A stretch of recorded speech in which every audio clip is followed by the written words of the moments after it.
I am Craig Cohn. I taught agri-science for 10 years, and now I'm currently a PhD student at Michigan State University. Well, I think GMOs, like anything in science, it depends on how it's used. And so science as a whole is one of those things where it's like a hammer. It can be used to build a house or used as a weapon. It depends on who's holding the hammer. I think in general GMOs have a lot of potential, and keep in mind in the next 30 years we have to feed as many people who have ever existed in the existence of humanity, and so we're going to need a lot of tools to be able to do that. How those tools are utilized and who gets to use them will be a big key. And so whether it's for the benefit of humanity or for the benefit of a corporation really depends on the policies we have in place for that. I think it could potentially be both. I think personally that it's going to be necessary to have things like GMOs in order to produce the amount of food we need to produce with the limited resources and challenges we're going to have in the future in which to produce them. And so the idea that we could do all of this without GMOs seems unlikely to me. It seems like science has come down on the side that GMOs, when used properly and under regulation, are safe to use with limited risk compared to the benefit they could provide. Whether or not it's to the benefit of a corporation really depends. You could argue that electricity is to the benefit of the corporation that produces it, but we would not want to live in a world without electricity. And so I don't think they need to be mutually exclusive. As long as we have the right regulations and the right policies in place, they can be beneficial both to the humans that depend on them and the corporations that produce them.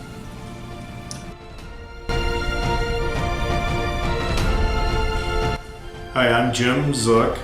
I'm the Executive Director for the Corn Marketing Program of Michigan and the Michigan Corn Growers Association. I believe that the common public does not really truly understand what GMO means.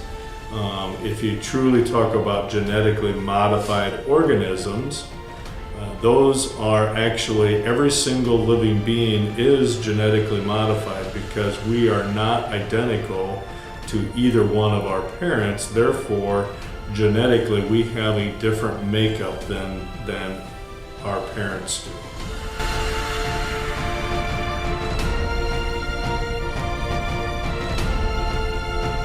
Christy Kylan, and I am an owner of K&K Dairy Farms LLC. I did not grow up on a farm. I actually married into the farm. My husband grew up on this dairy here. We're now fourth generation dairy farmers. And I did go to school, so I went to Michigan State University for animal science and agronomy. Okay. I wouldn't necessarily say easily attainable. I think questions on GMOs are really hard to answer. It's not tough knowledge to understand, but it's not readily available information.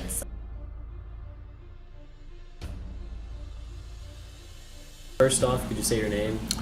Robert Aker. Robert Aker, all right. Do you think that agriculture has a largely positive or negative impact on the environment?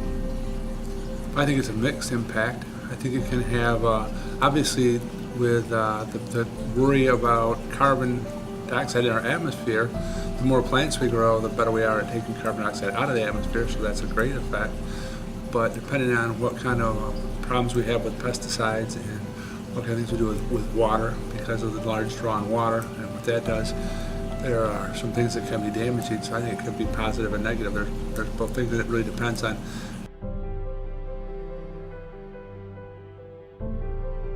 I know farmers who are real anti-pesticide, all organic stuff and that type of thing, and I know some people who are just like, let's fertilize the heck out of it and let's kill every bug we can and not worry about it. I mean, it's a mixture. It depends on the person, I think.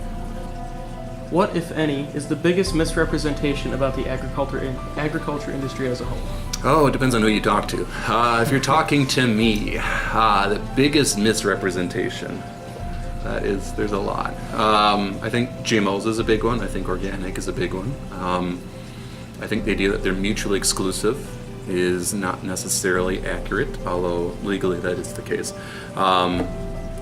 Let's start with GMOs. We were discussing that earlier, Mr. Aker and I. I think most people who are opposed to GMOs think of it as an ingredient like MSG or something, not understanding that agriculture by its very definition involves genetic modification.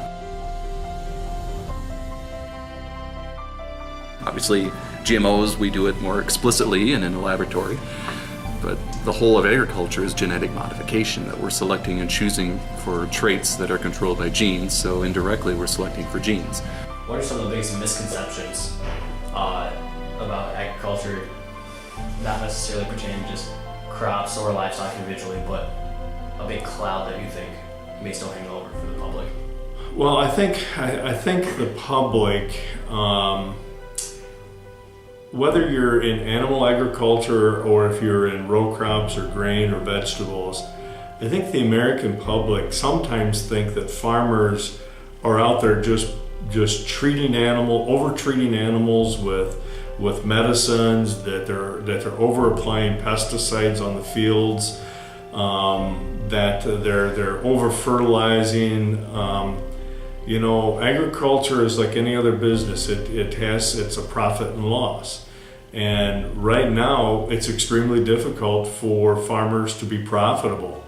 So farmers are not going to spend on inputs to raise that animal, to raise that gallon of milk, to raise that bushel of corn. They are not going to put on any more inputs than what's necessary to achieve that. And I think that is probably one of the biggest ones.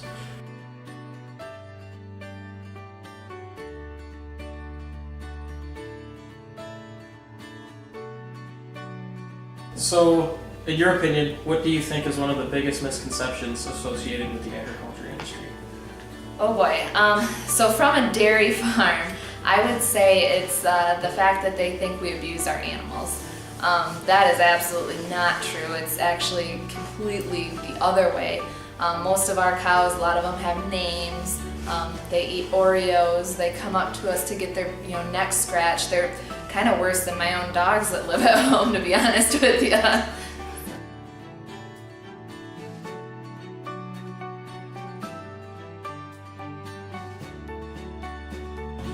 What do you think industrial farming means? I don't know if there is such a thing. Farming's producing food. Industrial farming, the closest thing I could think of if you're going to define industrial farming is the difference between using mechanization and not using mechanization, or basically what we traditionally think of as farming versus how Amish farm, or how someone without mechanization electricity farm. If you're using a tractor, it's industrial agriculture. It doesn't matter if it's a family farm or a corporate farm. If you're using mechanization, you're using industrial agriculture. I think people have a romantic notion of what farming should be, similar to what they think schooling should be, right? If I ask you right now, would you rather be in a one-room schoolhouse or would you rather be going to this DeWitt High School? I think you would probably rather be here with, 1,000 students here, as opposed to like 20 students in a one-room schoolhouse, right? The one-room schoolhouse seems really romantic, but it wasn't heated. They didn't have science class or foreign language. You went to school for 8 grades and hopefully you learned how to read, and that was the end of it. It didn't prepare you for college. And as romantic of a notion as it seems, it wasn't a good place for students to be, because it wasn't a building designed for their needs, and it wasn't an environment that helped them achieve their optimum success. And the same could be said about farming, that this romantic notion of a red barn with a small herd of cows in the countryside seems really nice, but if you're a cow, you don't want to be locked inside of a barn for 6 months over winter. You want to be able to have the room to move around and be free, and have a freestyle barn with climate control and a formalized ration that meets all of your dietary needs, not be chained to a stall in a dark, damp barn where you're fed something that may or may not meet all of your dietary needs, which was the case up until only recently. And so, as romantic as a red barn seems, what people traditionally think of as industrial agriculture or factory farming, if you're the cow, that's actually the preferable thing, because you're getting a controlled climate that meets your needs as an animal as you evolved, providing you a diet that meets all of your needs through nutrition, with care where you get to see a veterinarian on a regular basis. From a cow's perspective, that's much better than the alternative. Having equity, a big thing on farms is having equity and some sort of means of supplying that farm with an income as well. So dairy farming in particular, but also crop farming has had some tough years last year, this year particularly, to where a lot of these farmers haven't taken checks in a couple of years. So that would be pretty tough to start a first generation farm. Although there are some people that are doing it and doing it pretty successfully too. So if you have the passion into it and the drive, anything's a go. A message that I'm getting from you is farming is personal. It's a very personal thing. I guess my question is that a fair statement that to the farmer, what they do, they really put time and energy and they think about what they're doing. They care about what they're doing. You know, that is a very good observation on your part, because you're right. It is personal. When you look at individuals who are farming, if an individual who did not grow up on a farm wanted to go farm, he couldn't. One is because it takes a lot of money to get started. There's a lot of knowledge that you have to have about many things, whether it be mechanics, whether it be some of your welding, your electronics, your electricity. You have to be a plant scientist, you have to be a botanist, you have to be a fertility specialist, you have to be a person who understands about insects. And so it is very personal for the fact that many of these farms have probably been in a family for 1, 2, 3, 4, 5 generations. So it's been kind of passed down to others. And it's one of those that it's just something about when it's in your blood. We don't know why that is, but it's like when it's in your blood, it's a passion, and you're passionate about it, and you'll do whatever you can to make sure that you can pass it on to the next one. It truly is personal,